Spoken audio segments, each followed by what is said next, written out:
안녕하십니까. 암호화폐 정보를 전달해드리는 닥터 비트맨입니다. 네, 리플의 CEO가 이제 XRP를 둘러싼 소송과 판매 중단 서명 운동에 대해서 반응을 보였다고 합니다.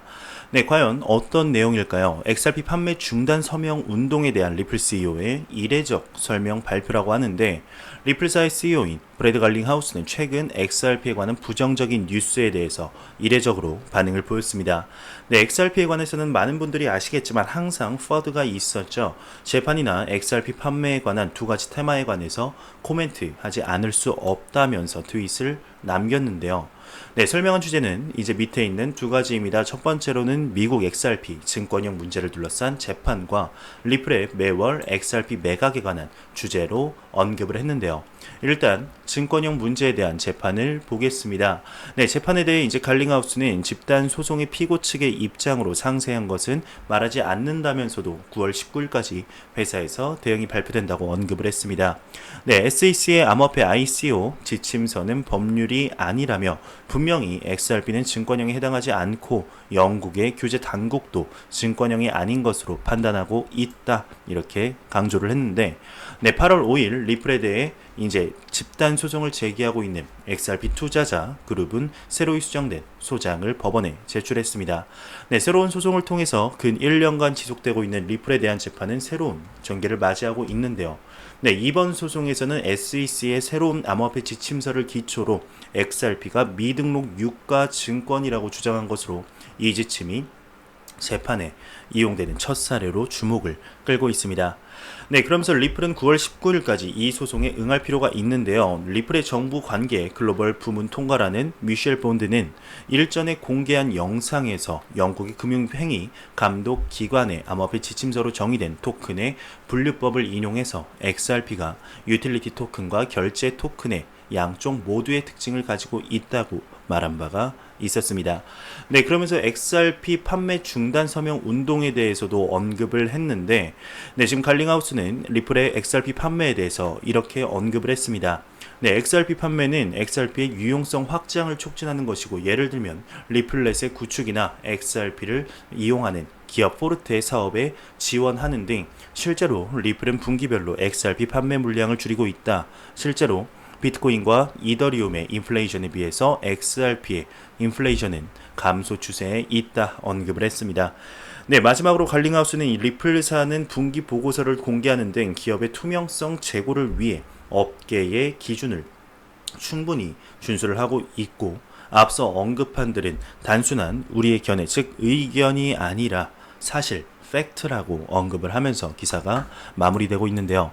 네, 리플레스요 빵이요, 정말 네, 이렇게 보고만 있으면 안 될 것 같다 생각이 든 것 같습니다. 이런 퍼드에 대해서 이렇게 정말 이례적이죠. 네, 과연 또 이렇게 이제 빵형이 언급한 거에 대해서도 또 다른 기사가 나올 것 같은데, 그 기사를 접하는 대로 여러분들께 전달해 드리도록 하겠습니다. 네, 미 정부 법률 변호사가 비트코인이야말로 진짜 혁신이다, 이렇게 언급을 했습니다. 네, 미국 정부 법률 변호사 제이크 체르빈스키인데요. 네, 트위터를 통해서 이렇게 많은 신임 변호사들이 암호화폐에 대해 관심을 갖는 건 좋은데, 안타깝게도 많은 변호사들이 비트코인이 아닌 블록체인에 관심을 갖는다면서 이 업계의 주요 혁신은 비트코인이다, 허가된 비금융적 행위에 관심이 있다면 다른 분야를 알아보는 게 좋을 것이다, 이렇게 언급을 했습니다. 네, 이 기사에서 나온 제이크 체르빈스키 같은 경우 비트코인에 굉장히 친화적인 인물인데요. 네, 얼마 전 미 SEC의 비트코인 ETF 승인 가능성이 1%밖에 안 된다라고 언급을 해서 화제가 된 적이 있습니다.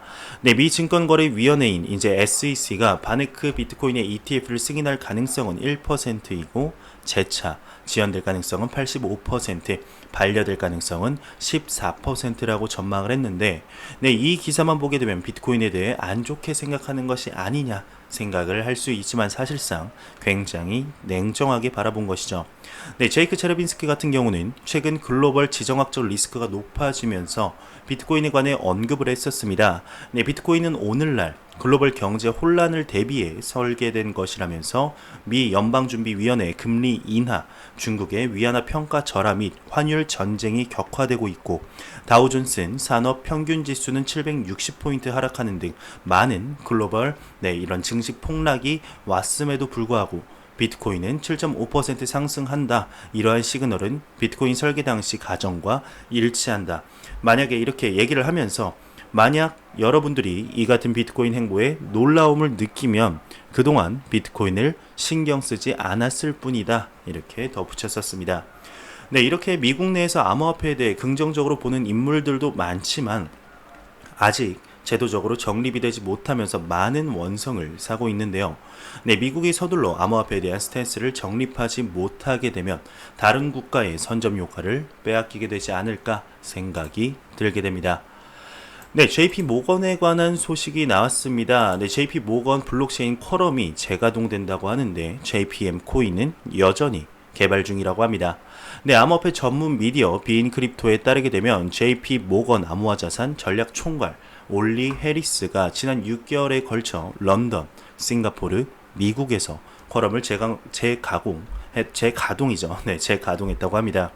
네, 앞서 블록체인 프라이빗 레이어를 기업 친화적인 테세라로 옮긴 것 외에 지난 1년간 쿼럼에 관한 이렇다 할 소식이 없었죠. 네, 올리 해리스는 큰 움직임이 뒤에서 일어나고 있다라고 언급을 했는데요.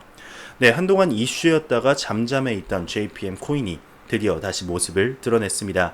JP 모건 측은 JPM 코인을 계속해서 밀고 나아갈 생각으로 보이는데 처음 등장했을 때 리플의 대항만이 리플을 죽인다느니 새로운 스테이블 코인이 나올 때마다 리플이 항상 1순위로 언급이 되고 있죠.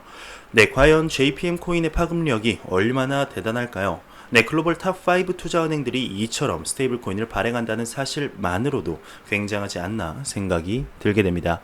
네, 페이스북 리브라도 놀라운 일이죠. 작년만 해도 상상도 못했던 일들이 올해 들어 일어나고 있는데 우리나라 기업인 삼성 측에서도 삼성 코인을 개발 중이다라는 이런 찌라시가 굉장히 많이 돌고 있습니다. 네, 하지만 찌라시일 뿐 확실한 정보는 아니지만 높은 확률로 맞을 가능성이 높은 찌라시인 거죠. 네, JPM 코인 암호화폐 시장에 긍정적인 영향을 미칠 것 같습니다. 왜 이런 기업들이 계속 본인들의 시간과 돈을 투자하는 것일까요? 네, 간단합니다. 돈이 되기 때문이죠. 네, 사업성이 있기 때문인데 골드만삭스, JP 모건 등 이런 글로벌 투자 기업들이 스테이블 코인을 정식 발행 시작을 했을 때 과연 얼마나 암호화폐 시장에 영향을 미치게 될지 지켜보도록 하겠습니다. 네, 라이트코인에 관한 소식이 나왔습니다. 라이트코인 재단이 유니세프 USA의 교육 프로그램과 파트너십을 맺었다는 소식입니다. 네, 라이트코인 재단은 유니세프 USA가 운영하는 교육 프로그램 키드 파워와의 새로운 파트너십을 발표했는데요. 재단은 이 프로그램을 통해 아이들 스스로에 의한 커뮤니티로 환원 활동을 지원한다고 합니다. 네, 그러면서 이제 참 라이트코인 같은 경우는 마케팅의 소질이 있는 것 같다라는 생각이 들게 되는데요. 네, 메이저 코인들 중에서도 파트너십을 많이 맺는 코인 중 하나죠. 네, UFC 그리고 킥복싱 단체 등 파트너십을 맺으면서 남자의 코인으로 변하려는 것이 아닌가 생각이 개인적으로 좀 들었었습니다. 그런데 유니세프와 파트너십을 또 한 번 맺는다는 게 참 대단한 것 같네요. 네, 라이트코인의 반감기 이후 더욱 노력하는 모습을 보이는 것 같아서 보기 좋은 것 같네요. 네, 다음 소식입니다. 이제 라이트코인에 이어서 아이오타와 이제 제규어 랜드로버가 분산 원장 기술 기반 솔루션 탐구를 위해서 협력을 하고 있다라는 기사가 나왔습니다. 네, 과연 어떤 내용인지 보도록 하겠습니다. 네, 아이오타와 제규어 랜드로버는 현재 사물 경제와 사물 인터넷 관련된 분산 원장 기술 솔루션을 탐구하기 위해 협력을 하고 있다고 하는데요. 네, 제규어 랜드로버는 아이오타와 오랫동안 협력을 해왔다고 합니다. 네, 예를 들어서 그들은 올해 초 차량과 데이터 교환을 안전하게 하고 수익화하기 위해 아이오타 기반 자동차 스마트 월렛을 개발하고 있다 이렇게 발표를 했는데 네, 이들의 목표는 차량의 사고 제로 그리고 혼합 제로, 배출 제로를 달성하는 것이라고 합니다. 네, 혁신이 기업의 전략 개발과 시장 진출을 향상시키는 데 중요한 역할을 하는 것도 이 때문이라고 하는데요. 네, 아이오타 그리고 제규어 랜드로버 시티 엑스체인지는 8월 28일 노르웨이 과학기술대학에서 회의를 열 예정이라고 합니다. 네, 지금 라이트코인에 이어서 아이오타 또한 협력 소식이 나왔습니다. 많은 코인들이 본인들의 코인 발전을 위해 꾸준히 노력하는 모습 아주 보기 좋은 것 같네요. 네, 아이오타 같은 경우는 미국 교통부 산하 기관과 마이크로소프트 및 삼성과의 파트너십을 꾸준히 맺고 있는 코인이죠. 네, 아이오타에 투자하신 분들에게 도움이 될까 싶어서 한번 가져와 봤습니다. 네, 이러한 소식, 네, 리플에 관한 소식이 나왔습니다. 네, 이런 소식이 나왔는데요. 네, 연방준비은행의 새로운 페드나우 서비스, 페드나우, 네, 많이 들어보셨을 겁니다. 아마 XRP 투자자분들이라면 한 번쯤은 들어보셨을, 네, 이런 내용이 아닌가 싶은데, 페드나우 서비스에서 돌이킬 수 없는 거래를 확인했다고 합니다. 마치 XRP처럼이라고 기사 제목이 써 있는데, 네, 2019년 8월 27일 오후 1시에 연방준비제도 이사회는 페드나우라는 새로운 서비스에 대한 온라인 웹 세미나를 주최를 했다고 합니다. 네, 여기에 이제 온라인 웹 세미나에 사용된 프레젠테이션 슬라이드가 있는데 이 5가지 항목 중에 네 번째에 써 있다고 하네요. 네, 새로운 페드나우 서비스에 대한 거래는 현재 지불 인프라와 달리 완전히 되돌릴 수 없다고 합니다. 네, 이 기자가 이제 이 기사를 작성한 이유는 새로운 페드나우 플랫폼과 같이 XRP 원장이 트랜잭션을 취소할 수 없기 때문이라고 네, 언급을 하면서 네, 이 이제 페드나우 시스템이 리플에 XRP를 사용한다고 보장할 수는 없지만 완전히 사용을 안 한다는 이런 네, 말을 뱉기는 어려울 것 같다라며 기사가 마무리되고 있습니다. 네, 연방준비은행과 리플의 연관성은 계속해서 언급이 되었었죠. 2017년 1월 16일 미 연방준비위원회가 이끈 패스터 페이먼츠 태스크포스에 이제 여러 지불 업체들이 제안서를 제출했습니다. 리플도 기회다 싶어서 이제 제안서를 제공했는데 이 제안을 연방준비은행이 받아들인 거죠. 네, 페드나우를 보시면 알겠지만 미국은 지불 시스템 개선을 위해서 계속해서 노력해 왔습니다. 네, 이 태스크포스 같은 경우는 2015년에서 2017년까지 일했고 많은 기술 및 이해 관계자들과 협력을 하였었는데 지불 기술의 혁신은 미국 연방준비이사회가 국내외 송금을 처리할 수 있는 최신 지불 시스템을 도입하도록 만들었습니다. 네, 이 태스크포스가 지불 시스템을 개선하기 위해 달성하고자 하는 목표는 효율적인 방식으로 지불 시스템을 가속화하고 미국 외에서 자금을 효율적으로 시스템에 전송하는 것입니다. 네, 리플의 솔루션이 이제 모든 측면에서 연방준비은행의 완벽한 해결책이라는 결론이 나게 되는데, 네, 최근 UN 만국 우편연합인 UPU가 보고서를 통해서 우편 산업에도 블록체인과 암호화폐를 도입 검토하고 있는 와중에 UPU가 최근 일본의 우체국이 SBI 리플 아시아에 합류한 것을 언급하면서 XRP는 저렴한 비용으로 실시간 유동성을 제공하는 암호화폐로 UPU 또한 XRP와 같은 암호화폐를 채택해서 금융 및 물류 서비스를 제공할 가능성이 있다라고 언급을 해서 이 말에 힘을 실어주고 있습니다. 네, 과연 어떻게 될까요? 물론 연방준비은행이 XRP를 채택 안 할 수도 있는데 채택할 가능성 또한 어느 정도 있지 않나 생각이 들게 됩니다. 네, SEC 위원장이 암호화폐는 증권법을 따라야 한다 언급을 했습니다. 네, 제이 클레이튼 미국 증권거래위원회 위원장이 암호화폐도 증권법에 따라야 한다는 입장을 밝혔는데요. 네, 또 기술 수용을 위한 증권법 개정은 없을 것이라고 강조를 했습니다. 네, 27일 클레이튼은 블룸버그와의 인터뷰에서 무엇이든 간에 ETF처럼 보이고 ETF처럼 운영되는 상품이라면 ETF 관련 규제를 따라야 한다 이렇게 언급을 했는데요. 네, 직접 암호화폐와 이제 프로젝트 이름을 언급하지는 않았는데 페이스북의 리버럴 염두에 둔 발언으로 해석이 되고 있습니다. 네, 그는 이어서 기술을 통해 국제 송금 비용을 줄일 방법이 있다면 찬성할 것이라면서 다만 증권법 및 다른 법의 기본 원칙을 어겨서는 안 된다 강조를 했네요. 네, 클레이튼은 혁신을 가로막지는 않지만 법은 개정하지 않겠다는 입장을 확실히 하고 있습니다. 네, 그는 SEC가 기술을 수용하기 위해 규정을 바꿀 것이라고 생각하는 사람들이 많다면서 계속 강조해 왔듯이 규정을 바꿀 일은 없다고 언급했네요. 네, 모든 암호화폐를 증권으로 분류하지 않는다는 입장도 내비쳤는데 전임자였던 메리조 화이트 전 SEC 위원장은 비트코인은 증권이 아니라고 결론 지은 바가 있다고 합니다. 네, 암호화폐가 증권이다, 아니다 계속되는 논란 중 하나죠. 네, 이제 2019년 4월에 미 공화당 소속의 데이비슨 하원 의원 같은 경우는 암호화폐를 증권법에서 배제하는 법안을 다시 제출했습니다.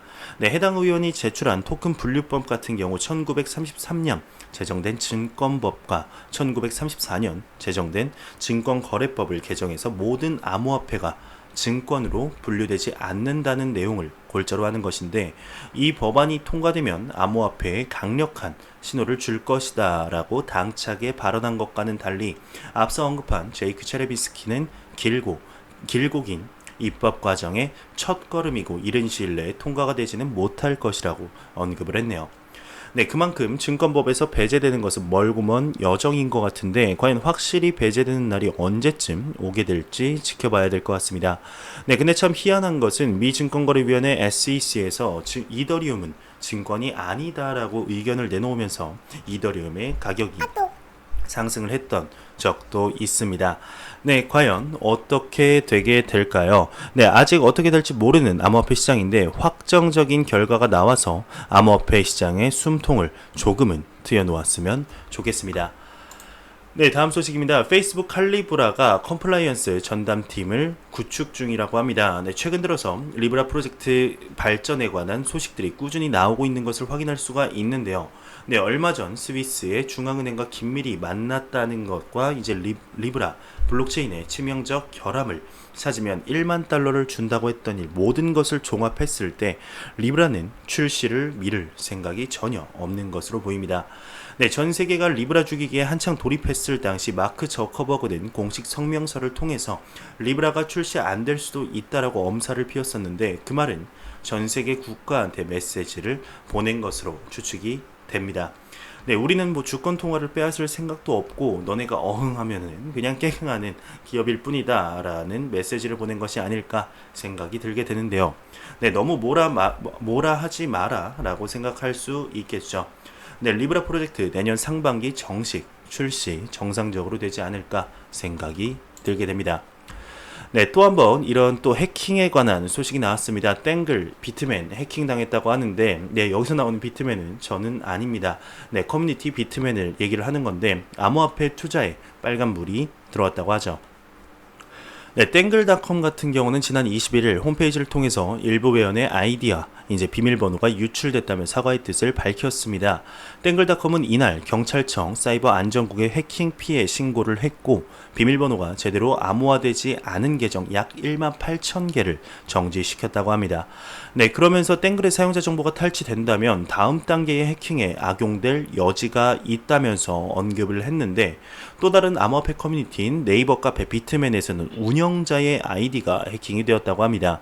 네, 비트맨은 지난 26일 공지를 통해서 부매니저 아이디가 해킹돼서 코인 홍보 및 매수를 유도하는 전체 쪽지 이메일이 발송됐다고 밝혔습니다. 네, 비트맨 같은 경우는 가입된 회원이 46만 명, 즐겨 찾는 멤버가 6만 명 이상인 국내 대형 암호화폐 커뮤니티 중 하나죠. 네, 비트맨 같은 경우는 쪽지, 메일로 홍보된 EVT 토큰과는 절대로 무관하다며 경찰 사이버 수사대에 수사 의뢰 요청 등 모든 조치를 검토할 예정이라고 밝혔습니다. 네, 앞서 암호화폐 거래소 빗썸을 사칭하는 이메일이 발송된 사건도 있었는데, 네, 보안 기업인 이스트소프트 시큐리티 대응 센터는 지난 23일 여러 사람에게 전산 해킹으로 일부 회원 계정이 탈취당했다면서 계정 보호 앱을 설치해 보안 인증 후 로그인하라라는 이메일이 발송되었다고 합니다. 네, 안드로이드 휴대폰에서 이 파일을 다운받으면 해커는 휴대폰 내 연락처, 문자, 메시지를 탈취할 수 있다고 하는데, 이스트소프트는 OTP 인증문서나 사생활 정보가 무단 노출될 위험성이 높고 연락처가 탈취돼 2차 공격이나 주변인 정보가 악용될 소지가 있다고 이렇게 설명을 했네요. 네, 지금 해킹에 관한 소식들이 굉장히 많이 나오고 있는데, 지금 커뮤니티가 해킹된 소식은 저는 처음 들은 것 같습니다. 뭐 보신 분들도 있을 수 있는데, 개인적으로 저는 처음 본 것 같네요. 항상 해킹에 관해서는 조심해야 되지 않을까 생각이 들게 됩니다. 네, 암호화폐 대형 위탁업체가 업무 기밀 유출 혐의로 협력사를 고소했다고 합니다. 네, 암호화폐 전문 미디어 더블록 크립토에 따르게 되면 암호화폐 위탁 관리 서비스 킹덤 트러스트가 암호화폐 커스터디 업체 비트고와 암호화폐 기금 회사 비트코인 IRA에 소송을 제기했다고 합니다. 네, 킹덤 트러스트 측에 따르게 되면 비트코인 IRA는 킹덤 트러스트와의 파트너십을 통해 해당 업체 고객 정보 접근 권한을 획득하고 이를 다시 비트고와 공유했다고 하는데요. 네, 이후 킹덤 트러스트가 고객 자금을 비트고로 이체하도록 권유했다는 주장이라고 하네요. 네, 이와 관련 비트고 측은 이제 더블록과의 서면 인터뷰를 통해서 해당 혐의를 또 부인했다고 합니다. 네, 중국의 소식통이 이제 수개월 내에 중국의 CBDC 발행 소식은 부정확한 추측이다라고 언급을 했습니다. 네, 중국 유력 경제 미디어 신화재경이 이제 인민은행 소식통을 인용해서 인민은행이 수개월 내에 중앙은행 디지털 화폐 CBDC를 발행할 것이라는 보도는 부정확한 추측이라고 전했는데요. 네, 앞서 포브스는 중국 정부기관 전 고위 관계자를 인용해서 인민은행이 수개월 내에 현재 7개 기관의 CBDC를 발행할 예정이며 해당 7개 기관 공상은행, 그리고 농업은행, 건설, 중국은행, 알리바바, 텐센트, 유니온페이가 유력하다고 언급을 했었죠. 네, 그러면서 포브스가 인용한 또 다른 익명의 소식통에 따르게 되면 오는 11월 11일 중국판 블랙 프라이데이로 불리는 광군제의 CBDC가 출시될 것이라고 내다본 바가 있습니다.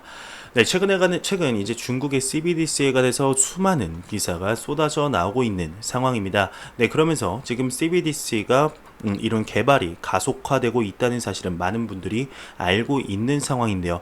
정말 빠르게 지금 개발이 되고 있습니다. 제가 봤을 때는 제 개인적인 생각입니다만 이번 연도 아니면 늦어도 이제 내년 초쯤에 상반기쯤에 출시되지 않을까. 리브라 프로젝트보다는 CBDC가 이제 그 중국 인민은행 측에서도 리브라를 직접적으로 언급한 만큼 약간 리브라보다는 좀 더 빠르게 이렇게 출시되지 않을까 개인적인 생각이 듭니다. 네, 지금 중국 같은 경우는 암호화폐에 관한 스탠스를 굉장히 180도 바꾸면서 친화적인 국가로 변모해가고 있는데 과연 이에 관해서 지금 미국은 어떠한 스탠스를 취하고 있는지 참으로 안타깝습니다. 이렇게 하다가 정말 미국이 그 암호화폐적인 면에 있어서는 지금 중국보다 좀 더 뒤떨어질 수 있는 가능성이 충분히 있는 것 같다 생각이 들게 되네요. 네, 플러스 토큰에 관한 소식이 나왔습니다. 자산 일부 믹싱 후에 장외 시장에서 또 처분했다고 하는데요. 네, 블록체인 보안 전문 업체 팩실드에 따르게 되면 다단계 스캠 프로젝트 혐의를 받고 있는 플러스 토큰이 보유 자금 중 일부를 처분하는 정황이 포착이 되었다고 합니다. 네, 이들 같은 경우는 최근 이틀간 0.1에서 10BTC 사이의 금액을 다수 주소로 보낸 후 믹싱, 즉 자금 출처 및 트랜잭션 추적을 어렵게 하는 수단을 진행을 하고 장외 시장에서 해당 자금을 현금화한 것으로 전해졌다고 합니다.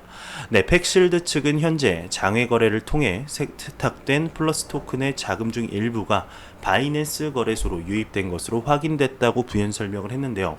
네, 플러스 토큰에 관해서는 굉장히 많은 말들이 많습니다. 지금 끝나지 않을 것만 같은 지금 역대 거의 최고의 금액 수준으로 이런 사기 피해가 입은 거죠.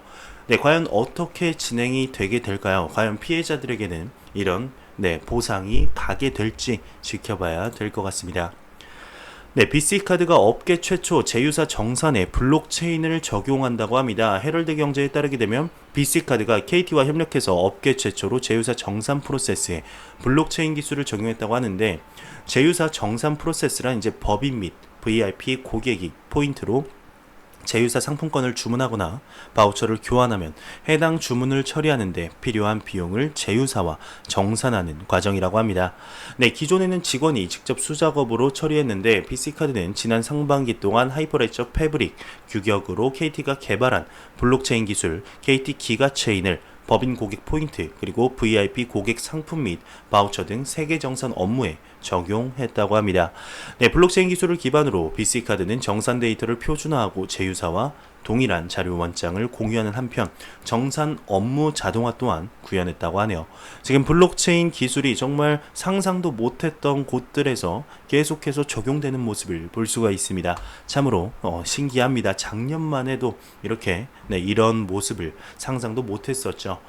네, 은성수 금융위원장이 후보자가 이제 그 가상통화 거래소 신고제 등 법 개정을 지원한다고 합니다. 네, 과연 어떤 내용일까요? 네, 은성수 금융위원장 후보자는 28일 암호화폐 거래 투명성을 높이기 위해서 암호화폐 취급 업소 신고제 등을 담은 법 개정 논의를 적극적으로 지원하겠다고 밝혔습니다.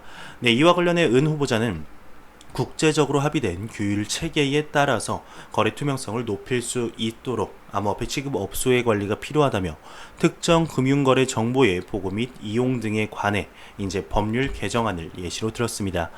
네, 금융위원장으로 취임하면 이제 암호화폐 관련 규제의 국제 적합성을 높이기 위해서 국회의 특근법 개정 논의를 적극적으로 지원할 계획이라면서도 암호화폐는 전통적인 통화 정책의 관계와 함께 자금 세탁, 그리고 투기 과열, 사기 등 투자자 보호 문제 등을 종합적으로 고민해야 한다, 이렇게 언급을 했네요. 네, 물론 지금 여기서 언급하는 은 후보자는 이제 마지막으로 암호화폐 제도화에 부작용이 있을 수 있어서 신중하게 접근해야 한다고 밝혔는데요. 네, 과연 이로써 암호화폐 시장에 다시금 우리나라에서 좀 제도적인 이런 방안이 나오지 않을까, 조금은 긍정적인 생각이 들게 됩니다. 하지만 말뿐이라면 누구나 다 하지 않겠습니까? 행동으로 보여야죠. 네, 우리나라 정부의 지금 암호화폐, 블록체인, 그리고 4차 산업 통틀어서 지금 지원하는 이런 금액적인 면이라든지 다른 전 세계적인 동향을 봤을 때 거의 꼴찌 수준의 이런 수준에 머물러 있습니다. 참으로 안타깝죠. 4차 산업혁명의 이런 기술들을 지원하는 금액은 가장 낮은데 규제는 최상이라는 이런 오명을 이렇게 안고 있는데, 이러한 오명 하루빨리 던졌으면 좋겠네요.